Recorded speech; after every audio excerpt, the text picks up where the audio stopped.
এটা একটু দেখেন। হ্যাঁ,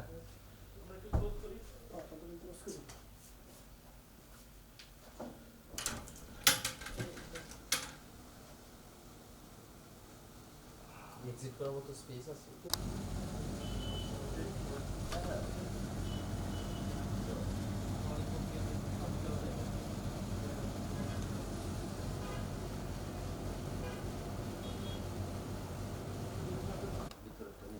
গানে যান চলে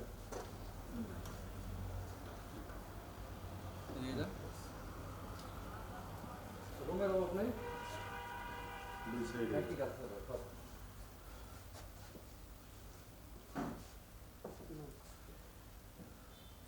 বাম সাইড দিয়ে একটা সরঞ্জার মতো এক্সিট পয়েন্ট করছে যে কোনটা? এটা যান একটু তাড়াতাড়ি করতে হবে। হ্যাঁ হ্যাঁ হ্যাঁ, সময় নেই। একটু খোঁজা খুঁজে দাও। আপনারা সাইড দিয়ে একটু খোঁজাখুঁজি করেন বাস ওইভাবে দরজায় দরজায় হাত দিয়ে আর যান চলে